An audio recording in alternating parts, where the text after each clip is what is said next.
ಶಾಸಕರಾದ ಭೀಮಣ್ಣ ನಾಯ್ಕ ಅವರು ವಿಧಾನಸಭಾ ಅಧಿವೇಶನದಲ್ಲಿ ಅಡಿಕೆ ಕೊಳೆ ಹಾಗೂ ಎಲೆಚುಕ್ಕೆ ರೋಗದಿಂದ ರೈತರಿಗೆ ಉಂಟಾದ ನಷ್ಟದ ಕುರಿತು ರೈತರ ಪರವಾಗಿ ಧ್ವನಿ ಎತ್ತಿ ಸರ್ಕಾರದ ಗಮನ ಸೆಳೆದರು. ಈ ಸಂದರ್ಭದಲ್ಲಿ ಅವರು ಇಡೀ ರಾಜ್ಯದ ಅಡಿಕೆ ಬೆಳೆಗಾರ ಮತ್ತು ರೈತರ ಪರವಾಗಿ ಮಾತನಾಡಿ ಸಮಸ್ಯೆಗೆ ಸ್ಪಂದಿಸುವಂತೆ ಕರೆ ನೀಡಿದರು.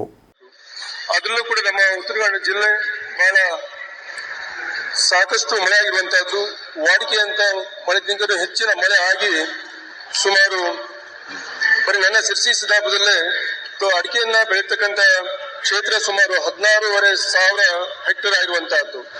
ಇದರಲ್ಲಿ ಈಗಾಗಲೇ ಆಗಿರುವಂತಹದ್ದು ಸುಮಾರು 9,500 ಹೆಕ್ಟೇರ್ ಇವತ್ತು ತನ್ನ ಸಿರ್ಸಿ ಸಿದ್ದಾಪುರದಲ್ಲಿ ಚುಕ್ಕೆ ರೋಗ ಮತ್ತು ಹಳಿ ರೋಗ ಅದರಲ್ಲೂ ಕೂಡ ಈ ವರ್ಷ ಹೆಚ್ಚಿನ ಮಳೆ ಆಗಿ ಅಡಿಕೆಯನ್ನು ಕೂಡ 50% ಹೆಚ್ಚಿನ ಅಡಿಕೆ ಕೊಳೆ ಬಂದು ಹೋಗಿರುವಂತಹದ್ದು.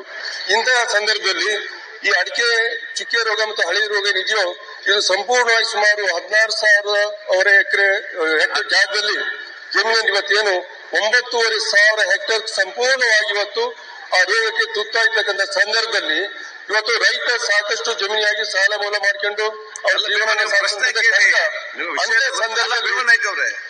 ನೀವು ವಿಚಾರ ಅಲ್ಲೇ ಸಮಸ್ಯೆ ವಿಚಾರ ಅಂತ ಅವೆಲ್ಲ ಹೇಳ್ತಾ ಇದ್ದೀರಿ.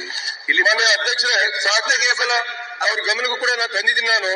ಆದ್ರೆ ಇಲ್ಲಿ ಏನು ರೋಗದ ಬಗ್ಗೆ ಏನು ಮಾಡತಕ್ಕಂಥ ಅಧಿಕಾರಿಗಳು ಏನಿದ್ದಾರೋ ಇವರು ಸರಿಯಾದ ರೀತಿಯಲ್ಲಿ ತೋಟಕ್ಕೆ ಹೋಗಿ ಯಾವುದೇ ಒಂದು ಸರ್ವೆಯನ್ನ ಮಾಡಿದ್ರೆ ಅದ್ರ ಪರಿಶೀಲನೆ ಮಾಡಿದ್ರೆ ಸುಮ್ಮನೆ ಉತ್ತರವನ್ನ ಕೊಡ್ತಾ ಬಿಟ್ರೆ ಇದು ಪ್ರಾಕ್ಟಿಕಲ್ ಆಗಿಲ್ಲ ಅನ್ನೋ ಮಾತನ್ನ ಈ ಸಂದರ್ಭಕ್ಕೆ ಗಮನ ತರೋದಕ್ಕೆ ಬಯಸ್ತೀನಿ ಅಧ್ಯಕ್ಷರೇ. ಮಾನ್ಯ ಸಚಿವ, ಅದ್ರ ಜೊತೆಯಲ್ಲಿ ಇವತ್ತೇನು ನಮ್ಮ ತೋಟಗಾರಿಕೆ ಸಂಶೋಧನಾ ಕೇಂದ್ರ ಇವತ್ತೇನು ಬಾಗಲಕೋಟೆಯಲ್ಲಿ ಇದೆಯೋ ಅಡಿಕೆ ಬೆಳೆ ಕ್ಷೇತ್ರ ಈ ಕಡೆ ಮಲೆನಾಡಲ್ಲಿ ಇರುವಂತಹದ್ದು, ಅಡಿಕೆ ಸಂಶೋಧನಾ ಕೇಂದ್ರ ಇವತ್ತು ಬಾಗಲಕೋಟೆಯಲ್ಲಿ ಇರುವಂತಹದ್ದು. ಮಾನ್ಯ ಅಧ್ಯಕ್ಷರೇ, ಇದು ಶಿರ್ಸಿಯಲ್ಲೇ ಈ ಕ್ಷೇತ್ರವನ್ನು ಸಂಶೋಧನಾ ಕೇಂದ್ರವನ್ನು ಮಾಡಿದ್ರೆ ಆ ಭಾಗದ ಅಡಿಕೆ ಬೆಳೆಗಾರರಿಗೆ ಅನುಕೂಲವಾಗಿರುವಂತಹದ್ದು. ಆ ರೀತಿಯಲ್ಲಿ ಅಡಿಕೆ ಸಂಶೋಧನಾ ಕೇಂದ್ರವನ್ನ ಶಿರ್ಸಿಯಲ್ಲಿ ಮಾಡುವಂತದ್ರ ಜೊತೆಯಲ್ಲಿ ಈ ಅಡಿಕೆಯ ಏನು ಎಲೆ ಚುಕ್ಕೆ ಮತ್ತು ಹಳಿ ರೋಗಕ್ಕೆ ತೊಂದರೆ ಆಗ್ತಕ್ಕಂಥ ರೈತರಿಗೆ ಅವರಿಗೆ ಸರಿಯಾದ ಒಂದು ಮಾಹಿತಿಯನ್ನ ಕೊಡೋದ್ರ ಮುಖಾಂತರ ಸರ್ಕಾರದಿಂದ ರೈತರಿಗೆ ಏನಾದರೂ ಪರಿಹಾರವನ್ನ ಕೊಡುವಲ್ಲಿ ಸರ್ಕಾರ ಪ್ರಯತ್ನವನ್ನು ಮಾಡಬೇಕು ಅಂತ ತಮ್ಮ ಮುಖಾಂತರ ಪ್ರಯತ್ನ ಮಾಡ್ತಾ ಬಯಸ್ತೀನಿ ಅಧ್ಯಕ್ಷ.